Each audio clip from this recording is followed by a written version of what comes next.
Hi Earth Signs, Taurus, Virgo, and Capricorn. Welcome po sa ating channel. At ito ay inyong daily gabay, weekly gabay tarot reading for June 10 to 16, 2024. So this is your career and money po, Taurus, Virgo, and Capricorn. Please be reminded kung naka-resonate kayo, comment down.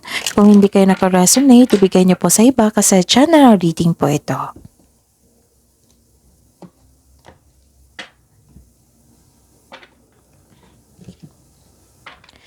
Gamitin ang reading na ito bilang gabay lamang. Please like, subscribe, and click bell button for notification para updated po kayo sa daily tarot reading natin. Maraming salamat po.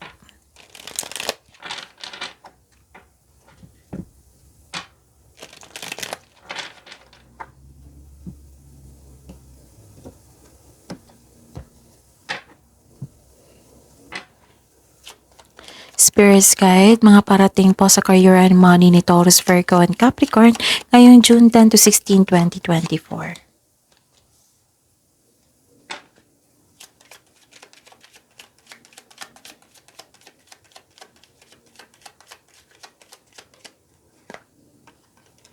The other day pa ito last week pa ito.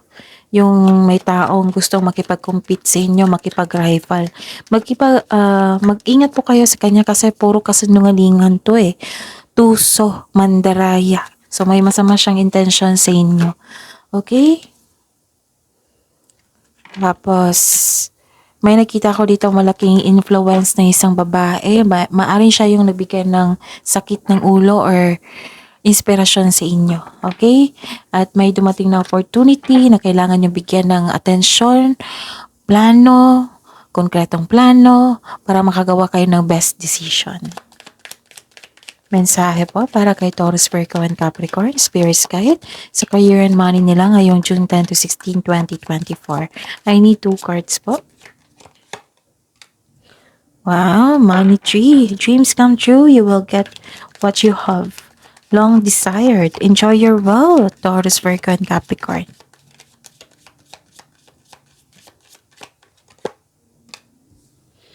And pag-level up ito career is on the rise, new offers and opportunities, salary increase, go to the next level. Ano po ang energy ni Taurus, Virgo, and Capricorn ngayong June 10 to 16, 2024 sa career and money nila? And the clarification po.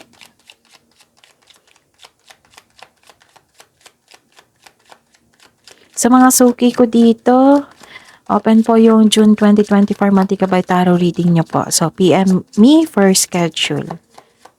At sa mga bago dito na gusto magpa-personal reading, nasa baba po nito ng video na ito, yung nasa description box, yung link.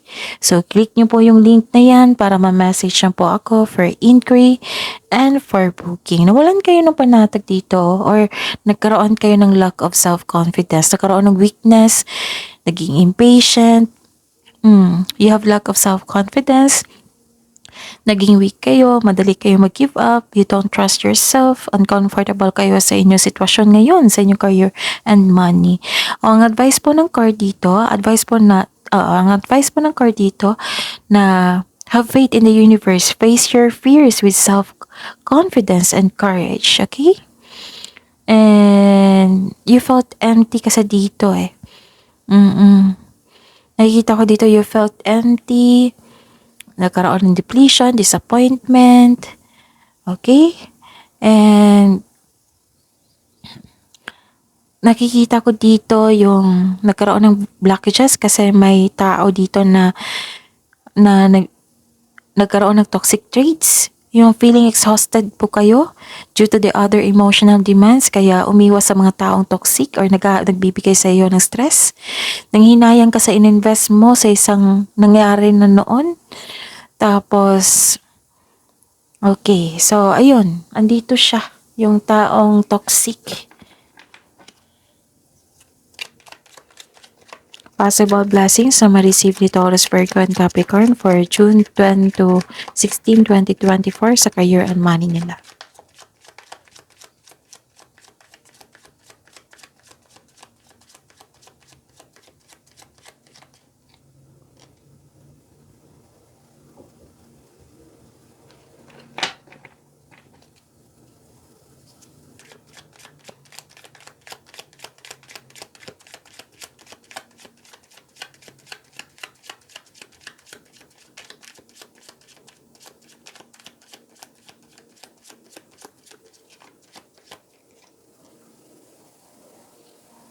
Okay. Nakikita ko yung blockages po. Kailangan yung ma-overcome to ha, para ma-receive nyo yung blessings na para sa inyo. Nakikita ko dito na kailangan, okay. Nagkaroon kasi ng disharmony eh.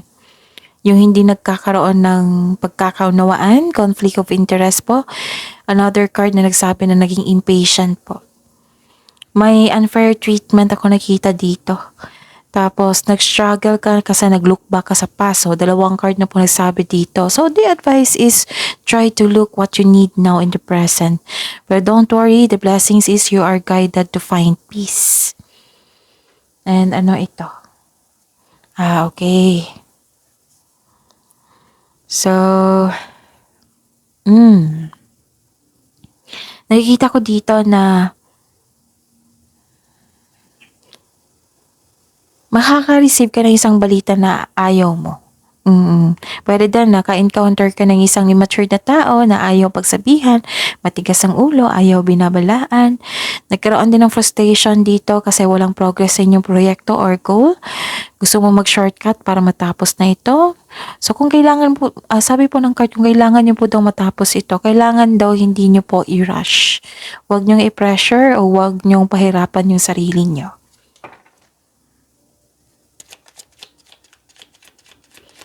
Spirit Guide, challenges na ma-overcome sa career and money ni Taurus, Virgo, and Capricorn ngayong June 10 to 16, 2024.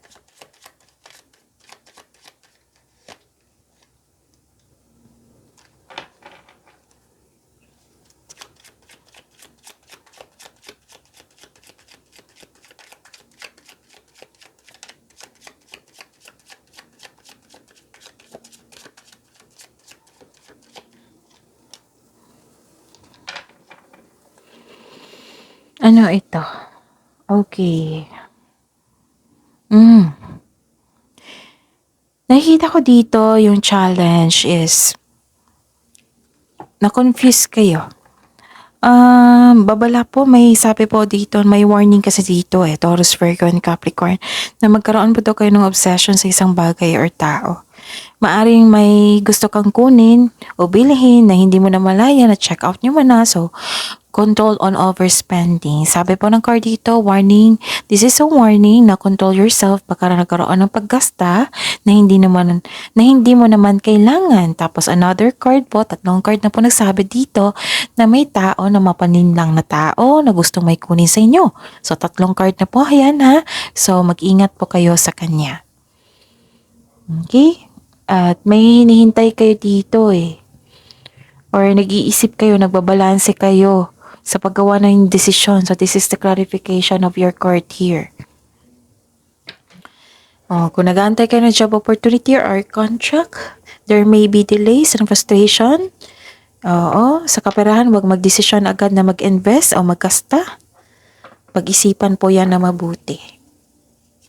Spirits guys, message po para kay Taurus, Virgo, and Capricorn for this week, June 10 to 16, 2024 sa career and money nila.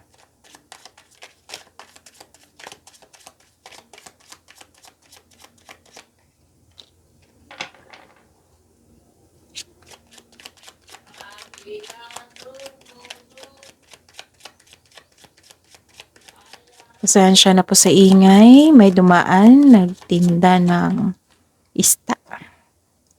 Kasi maaga ngayon Sa maagang, Okay, so back to our reading. May nakita ko ditong, may iniisip talaga kayo sa nakaraan. Dito pa yan Sa simula pa lang. So, kailangan yung bitawan na yan, Taurus, Virgo, and Capricorn. Clinging to the past, ayaw nyo sa pagbabago, nagkaroon ng stagnation, which is lumabas din dito. And, nilalaban mong pagbabago, ayaw mo sa pagbabago. So ending the situation means new opportunity is coming. A new beginning.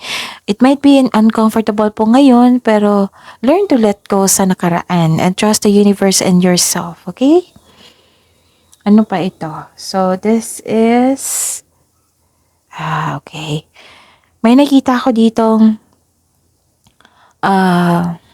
yes, lumabas din dito na yung taong matigas ang ulo ayaw makinig, immature na tao or selfish na tao. Mag-ingat din kayo sa sasabihin sa kanya ha, kasi baka nagkataon na parang sasabog talaga. Okay, magkakaroon naman ng confrontation dito, mag-uusap kayo. Pwede din na wala na kayong time sa inyong sarili. You may be taking life too serious po. Okay, so yan yung reading niyo po, Taurus, Virgo, and Capricorn. See you po tomorrow. Please like, subscribe, and click po button for notification para updated po kayo sa daily tarot reading natin. Maraming salamat.